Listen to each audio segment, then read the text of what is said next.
I did a video yesterday with some initial information on Jamar Clark and the two officers that were involved in his death. One of them shooting him in the head will not be prosecuted. Roland Martin is going to have the NAACP representative out of Minnesota on his show giving some specific details as to how this went down. The Hennepin County Attorney's Office has concluded that criminal charges are not warranted against either Officer Mark Ringenberg or Officer Dustin Schwartz. That was Minnesota's Hennepin County Attorney Mike Freeman announcing that the two officers, Mark Ringenberg and Dustin Schwartz, will not be charged in the fatal shooting in the fall of 24-year-old Jamar Clark. County Attorney Freeman says the shooting was justified. Ringenberg and Clark were resting on the ground in a position which rendered Ringenberg unable to remove Clark's hand from his firearm, now in the small of his back. Ringenberg communicated to Schwartz that Clark had his firearm and that Schwartz should shoot Clark. Schwartz did. His actions were reasonable given both his observations and Ringenberg's plea.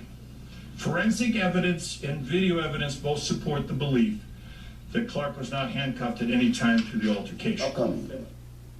Along with the announcement, video was finally released of the November 15th shooting, though you can't see much except for the officers taking down Clark. Joining us via the phone is president of the Minneapolis NAACP, Nakima Levy-Pounds. Nakima, your thoughts on this decision not to charge these two officers? Well, ultimately, we do not believe that Jamar Clark received justice in this situation. It's really unfortunate that the prosecutor in this case decided to not uphold the law from our perspective. He did not take into account eyewitness testimony from dozens of witnesses. And I specifically raised the question to him at the end of the press conference to say how many of the eyewitnesses that you interviewed corroborated the story of the police officers. And he publicly acknowledged that not one single eyewitness gave a story that was consistent with what the officer said happened, nor did the video evidence support the narrative that the Hennepin County Attorney put forward. It really seemed as though it was a farce, it was a waste of time, and it's really unfortunate that at the end of the day, these officers will not be held accountable for the shooting death of Jamar Clark, an unarmed 24-year-old black man. Is this not an example, a perfect example, of why there should be independent prosecutors as opposed to the county DA looking at this?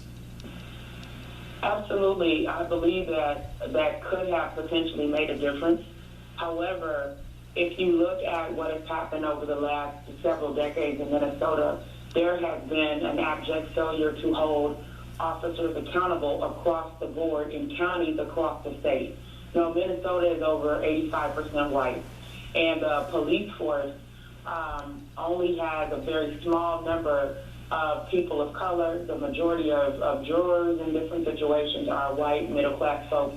And so the deck is already stacked against a person who is alleged in police misconduct because there is a wholesale failure to hold those officers accountable. As a matter of fact, the agency that was conducting the investigation for the state of Minnesota, the Bureau of Criminal Apprehension, has not held a single officer accountable under the law for shooting someone or engaging in significant misconduct, and neither has Hennepin County Attorney Mike Freeman. It's hard with that type of climate to believe that even an independent prosecutor would have held those officers accountable because of the culture and the climate in Minnesota. Moving forward, what is next for his family? I know that there's been talk of possibly filing a civil suit. I expect something like that to happen, but the family's saying, no matter what we do, there's no way that we can ever get Jamar Clark back. And they said at the end of the day, even if these cops were prosecuted, we wouldn't receive justice.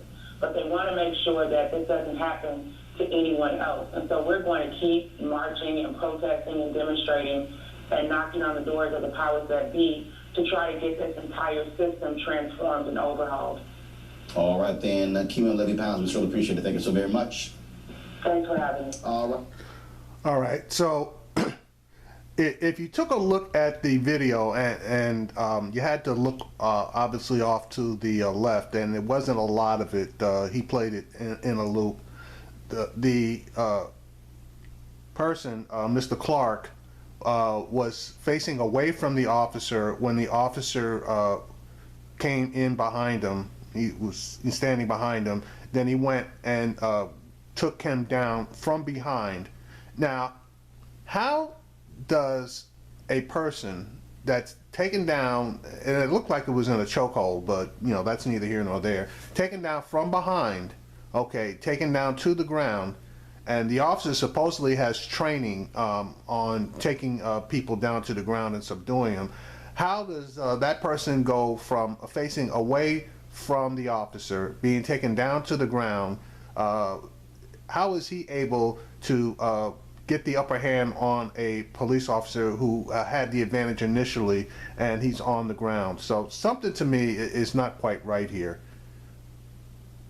And I believe that given the fact that none of the eyewitnesses corroborated the story that the police officers put out there, that something should have been done. Now, I don't know, you know, if a federal suit can be filed. You know, I doubt that, because federal suits, once local prosecutors have declined to prosecute, have very rarely been brought successfully. So a civil suit might be filed. I don't know what basis they would have for that, but it's more likely that they would find some solace in getting a civil suit victory, but apparently there is not going to be a criminal suit filed against these two officers. And this is just another example of why people of color don't believe that they can get justice in this current judicial system. All right, folks, when we come back, we'll talk about what's happening.